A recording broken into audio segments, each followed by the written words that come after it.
Magandang umaga. Happy Monday! Happy Monday, guys!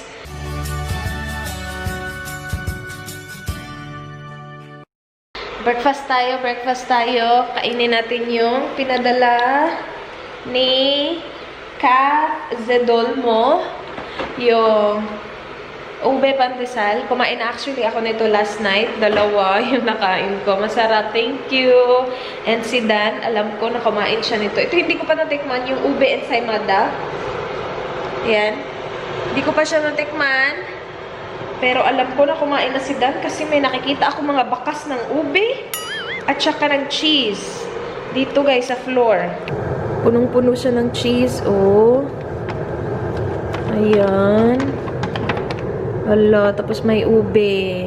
Yummers. Tapos yung kulay din ng ensaymada, ano talaga siya? Violet. Ayan. Thank you. Ito yung links niya, guys. Facebook, Pinoy Taste. Instagram, Kath Zedolmo. YouTube, recipe ni Mamshi. Ayan, contact nyo lang siya kung gusto nyo mag-order. Based siya sa Adelaide.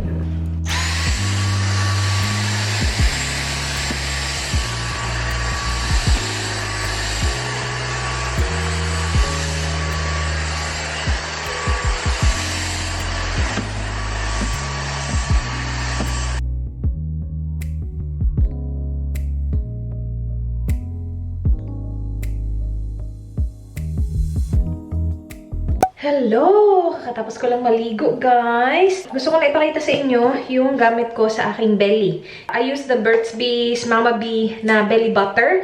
This is actually my second tub. Grabe ako gumamit ng belly butter.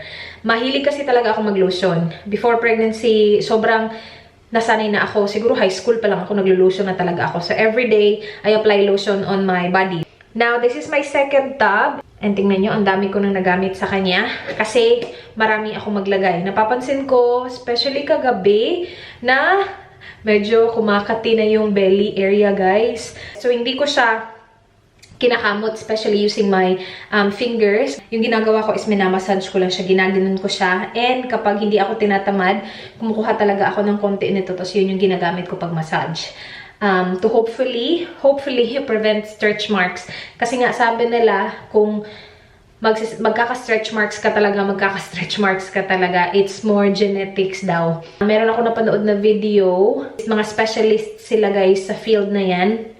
And sabi nila kahit na gaano kamahal daw yung cream, hindi daw siya nag-work. Pero meron din ako mga napanood na video na sabi na like applying creams help daw kasi parang mas nagiging moisturize yung area, so hindi siya mas kumakate, so it prevents you from scratching. Yun yung sabi. But then again, last night, na-feel ko na makati siya. So, yung ginagawa ko is minamassage ko siya using my palm, not scratching using my fingers. Pero ito yung gamit ko. Nabili ko siya sa Amazon. So, hindi to sponsored, not at all. Nabili ko siya sa, nahanap ko siya sa Amazon, pero hindi ko siya sa Amazon nabili. Nabili ko siya parang sa chemist something kasi nakita ko siya na naka-sale. So I think I got 5 of these and nasa pangalawang tab na ako, guys, and I'm in my 20 weeks. So 20 weeks and 5 days pregnant na ako ngayon. And ganun na karami yung nagamit ko, ha. Naubos ko na yung isa, tapos yung pangalawa ganyan na. So I think depende. Siguro depende din sa paggamit mo. Ako kasi the way ko siya ginagamit is nilalagay ko siya sa belly ko. So, naglagay ako ng marami sa belly ko. Wala akong nakikita. Blurry. Sana nakafocus ako kasi blurry kayo. So, yung ginagawa ko is naglalagay ako sa belly. Ayan. And then, naglalagay din ako dito. And then, naglalagay ako dito sa legs. And then, naglalagay din ako dito sa ilalim. And then, naglalagay din ako sa aking boobies. Yun. So, marami akong area na pinaglalagyan sa kanya. Kaya, mabilis siyang maubos sa akin. And then, meron ako napanood na video na sabi, i-massage mo daw siya. So, I take my time. After ko maligo, pag nilagay ko siya, minamassage ko siya. Ganun. Around the belly button, ganyan. Massage. And then, di ba, naglagay din ako dito. So, yung ginagawa ko is, minamassage ko siya pa inside, paloob, papuntang belly button, ganyan. And then, after, minamassage ko siya pa taas, papuntang belly button din. and then pababa. Ayan. Yun yung ginagawa ko. Yun yung routine ko. Every day, after ako maligo, yun yung ginagawa ko sa Mama B Belly Butter. Ito yung pinili ko kasi sa Amazon, ang daming magagandang reviews na sabi nila sa lahat ng cream na gamit nila. Ito lang daw yung nag-work. And it's 99% natural. So far, okay naman siya. Pero tingnan natin. After pregnancy, we will see. For sure, update ko kayo. Magbihis lang ako. And then, kain tayo ng lunch. Meron tayong kare-kare. I'm so excited. Let's go. Lunchtime! Guys, kare-kare! Gusto ko sana siyang lutuin. Tapos, ngayon, pinadalhan tayo kahapon. Galing to sa same person na nagpadala nitong ubi pandesal. So, Kath Zedolmo. Yan yun again, information niya. Thank you very much. Initan natin po. Merong dito, pork belly na very crispy. Wait sa. Ala, tingnan nyo naman yan. Kalami naman, Jud. Seriously. Ang sarap. Alright, initin natin to, guys. Isa-separate ko to. Yung iinitin ko is ito lang muna. Kumukulo na siya, guys. Sarap-sarap na niya. Yung pork, nilagay ko lang sa air fryer. Lagay ko siya ng 2 minutes para mainit lang yung pork. And this is ready actually. Lagay na natin to kasi kumukulo na. Ayan. Oh my gosh. Tagal ko na hindi nakakain ng kare-kare. Thank you very much, guys.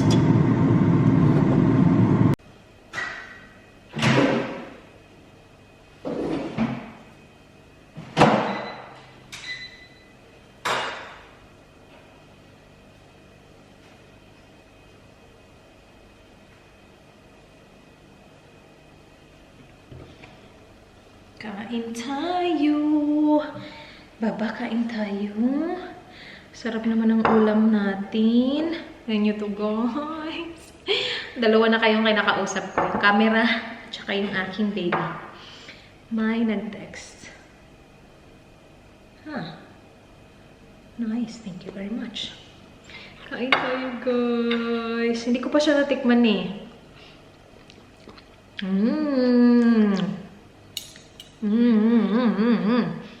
Yung plano ko sanang gawin sa kare-kare is yung oxtail. Para, oh hala, ang tender ng pork. Nakita nyo ba yun? Hindi nyo yun nakita. Ayan. Spread siya agad. Uy, ala. Sarap-sarap naman ito. Wait sa. Kain tayo, guys.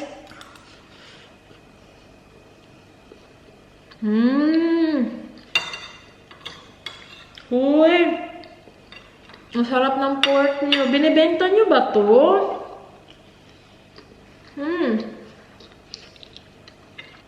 Very good.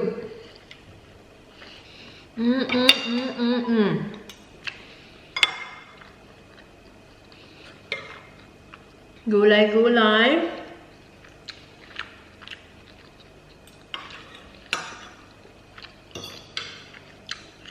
Kalame! Kalama! Sayang hindi matitikman ni Dan. Uubusin ko to eh. Salamat. Kain lang ako, guys, ha. Kain lang kami. Kain tayo, baba, no?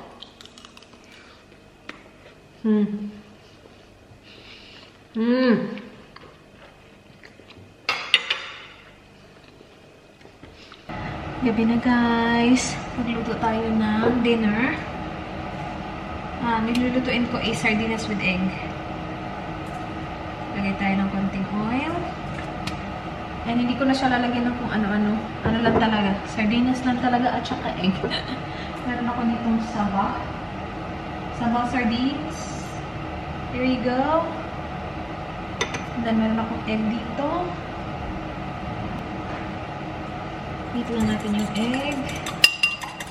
Gabi na, anong oras na ba? Ang tagal ko natapos i-edit yung Q&A. Kasi marami akong mga in-insert na mga Yeah,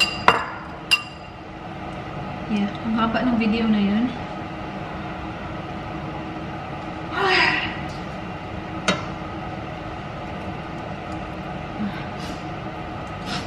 Dito na pala sila. Ayaw niya nito eh. Daming inaasikaso guys, grabe. Yung update ng address ng lahat. So, kailangan kong isipin. Na-update ko na yung iba. So, may mga iba pa ako na kailangan pang i-update. Pero, most sa mga naalala ko. Pero parang na-update ko naman ata na. Do you want to do it on the barbecue or just on the pan? Yeah, let's check the air fryer. Oh, I'm not sure. Will the stick be okay in the air fryer? Maybe not. Yeah, I don't think so. We have that skinny pan. You can use that.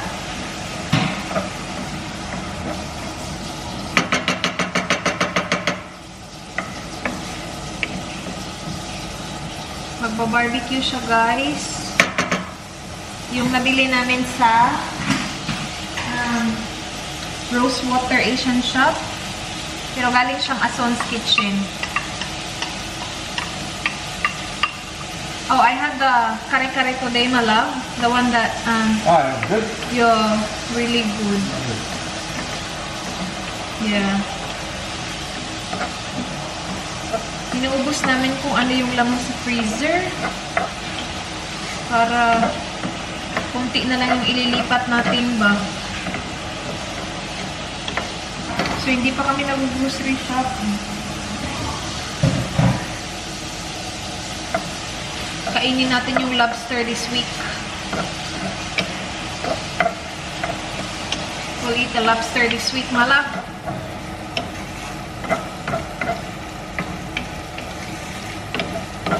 Kakaalis lang ni Dan, guys, para tumakbo. And umuulan. Hindi ko alam kung kita nyo, pero may mga umuulan. Kawawa naman yung daniboy ko eh. Hindi na yun babalik. Once nakalabas na siya, okay lang na siya maulanan. Nagluto siya ng barbecue. Ang oily na tuloy ng floor namin. So, i-vacuum lang natin saglit. Tapos, mag-steam up ako dito sa area na to. Maaga pa naman kami bukas, guys. Punta kami sa OB. Meron akong OB appointment. 8:30 ata ng umaga. Ang lakas ng ulan. Guys, nandito na kami sa bed. May gagawin ako kay Dan.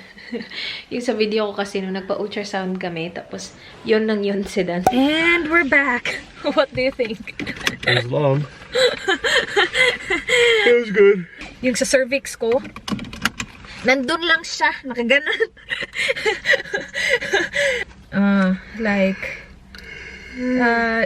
Baby moisturizer. Guys!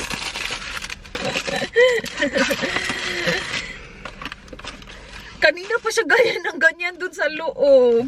Sabi nila, baka daw na, anong tawag dun? Parang nag-step ako kay Dan ba? Nalakangan. Anong Tagalog ng nalakangan? Parang si Dan to, tapos nag-step ako sa kanya ba? Yun na sabi. Kasi, paniniwala ng iba. Naririnig ko din yan noon na nagfa-file siya ng kanyang kuko, guys. Naririnig ko din yan noon na, hala, wag mong lakangan, hindi ko alam kung anong Tagalog ng term. Sabi nila, wag mong lakangan yung iba kapag buntis ka kasi makukuha daw nila yung simptomas mo. So, marami ako nabasa na comments doon na baka daw yun yung nangyari kay Dan. Baka daw na ganun ko siya. I don't remember doing it. Sa totoo lang, hindi naman ako naniniwala sa ganyan. Pero, gagawin ko yan ngayon. Kasi sabi daw, gawin ko daw ulit. Lakangan ko daw siya ulit. Tama ba yung mga sinasabi ko na word? Ano ba Tagalog nun? May Tagalog ba yun? Baka sa Bisaya lang yun, paniniwala ba? So, yung gagawin natin yun kay Dan. And tignan natin kung mag-work. Malab, I'm gonna do something, babe. What's that? Go under the quilt. You can just lay down. Go under the quilt. And go in the middle of the bed. So I don't hurt myself. I don't want to fall. Alright? Ready, my love? Go for it. Wait, stop. Lagyan natin yung camera dito. When we did that ultrasound vlog and they saw you yawning, non-stop yawning, they said that I did this to you and I have to do it again. They said that maybe I did this to you. So they said maybe I stepped over you and that's why you got my symptoms, pregnancy symptoms. See, you're yawning again. Can you, so they can see your head? Alright, I'm gonna do it to you, okay? Alright, go for it. Because they said do it again so I get my symptoms back. Good. I'm so tired. Okay? Yeah, I'll just step over, that's it. Ready? Alright, no fall. It worked. Seriously, it worked. What? Don't feel tired at all. I'm serious. I'm serious. Why didn't you do that? What took you so long to do that? Whatever. It worked. I said I don't believe it. I believe it. I feel really good. You? I do. So you're not yawning Nope. anymore? Nope. We're going to the OB tomorrow, we'll see. I'll be yawning. I'm tired. I told them that you're tired not because I'm pregnant, but because you're like working so much. But we did that. We'll see if that helps, guys. I'll take Don't a step good- over, then you reversed it. Oh, Oh no, it's stupid. Bloody stupid. I did it again. I did it again. Spin around. Okay. But did I do that to you though? Did I do that to you before? Did I? You did. When? Before today? Yeah. Because when I go out of bed, I always go on this side and then go to the toilet. I never go on that side. You done it. I'm gonna fall. You put a curse on it. Curse. You put a curse. So guys, pupunta kami sa OB bukas. Tingnan natin ha. Again, hindi ako naniniwala dito pero wala namang mawawala. But, yun na yung vlog today guys. Sana nagustuhan nyo. Please like this video if you enjoyed. Please subscribe if you haven't yet. I hope to see you guys soon. Be good. Bye. Mamamatay na yung battery ko. Bye. Mwah. We need to replace my battery.